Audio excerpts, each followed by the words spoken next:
So it's been a long time since I've filmed anything outside because the weather here in the Northeast has been considerably rainy and cold, colder than normal. But since it's finally June, it's starting to warm up and get nice out, so I figured why not take it outside, at least for the intro to this video. Today we're going to be checking out two different Gibson guitars at extremely different price points, and we're going to compare and contrast the two and find out, is the more expensive one really worth it, and why or why not. I think the results may surprise you.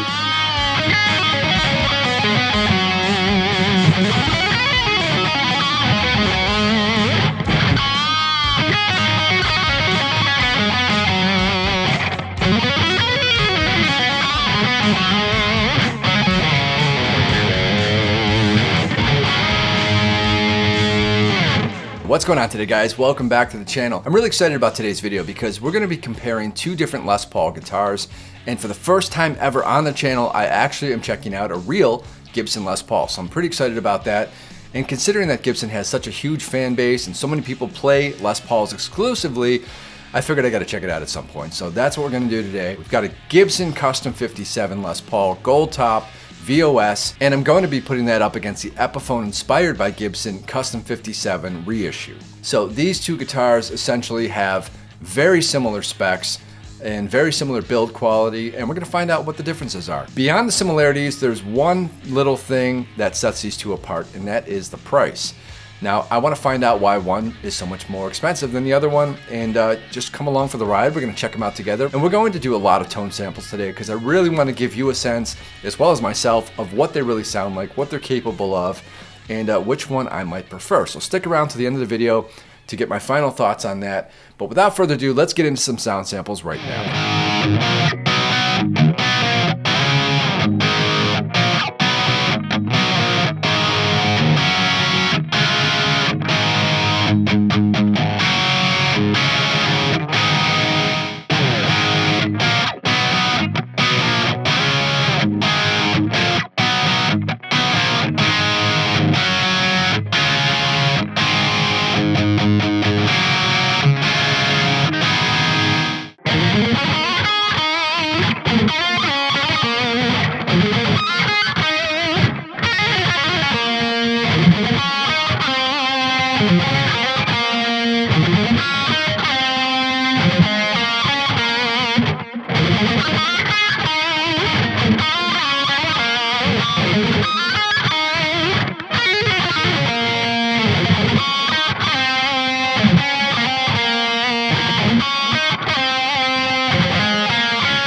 Now let's talk specs. So you can go with the Gibson for $5,000, or for $1,300 you can get the Epiphone inspired by Gibson.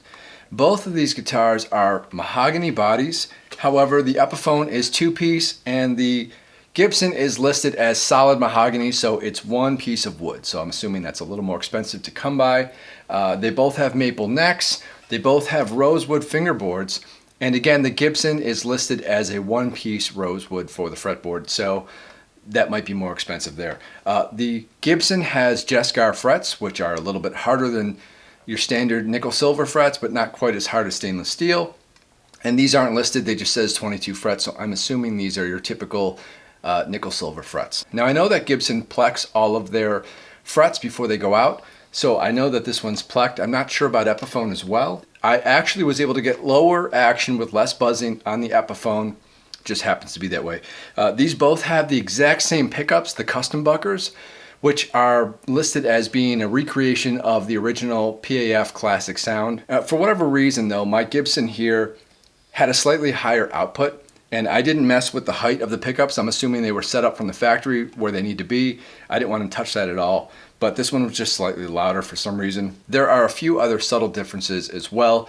The Gibson gives you Clusen tuners, and the Epiphone comes with Epiphone tuners, but they look very much the same. They felt pretty much the same from what I could tell. The inlays on the Gibson are cellulose. The inlays here on the Epiphone are mother of pearl, which is a little more flashy, a little nicer looking, a little more modern, I suppose. The fretboard on the Gibson has a patina that's reminiscent of a fretboard that would have been aged from many years of play and use, while the Epiphone is just a nice darker color, your typical rosewood color, which I prefer.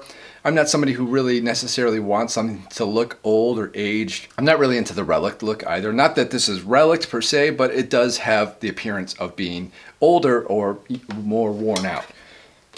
Another thing I noticed too is they have the hardware is kind of like dull and dingy and kind of rusty looking. I guess you pay more for that if that's something you like. Doesn't affect me at all. I prefer shiny and new, but if that's the look you want, you can get that here with the Classic Series. This just has a nicer hue to it, I would say. Nicer color overall. I mean, you know, you be the judge. Here's the Gibson, here's the Epiphone. In the camera, they probably look very much similar, but this one just looks a little darker and richer, and also has a shinier, more metallic finish to it, while this one is more of a satin finish. Yeah, I mean, that's just personal preference. That's just aesthetics, really.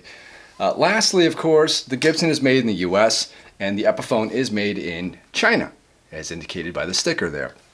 So, you know, it all comes down to brass tacks. It's, do you want to spend more money? Do you want to have a guitar that just says Gibson on the headstock, that's the official real deal?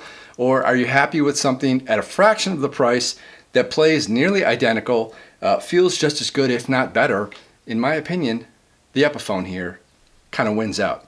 $3,700 is a big difference. So there you have it, guys. Two very similar guitars, two very similar Les Pauls. They're both custom 57s.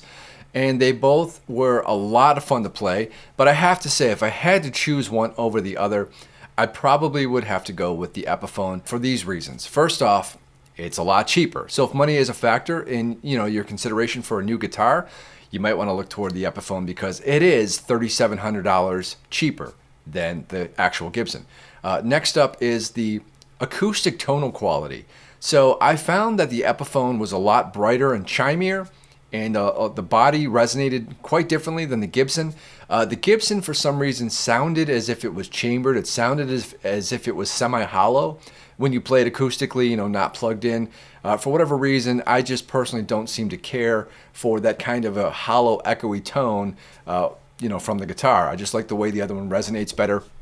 And oddly enough, too, the Epiphone is a lot heavier than the Gibson. They're both mahogany bodies. Neither one is chambered, but for some reason the Epiphone is just a lot heavier. It just resonates better in my opinion.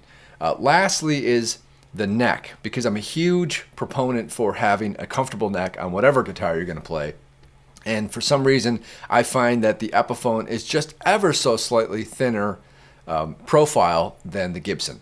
Now that's just a personal preference, that's just what I like. Thinner is better for me. It's still a very round, chunky neck, and not really the type of neck profile that I would gravitate towards ordinarily, but for more of the classic rock and blues types of licks, this neck will suffice and it's very comfortable. Yeah, so that's pretty much it for today, guys. Let me know in the comments which guitar you prefer and why or why not. And if you disagree with some of my opinions, that's okay.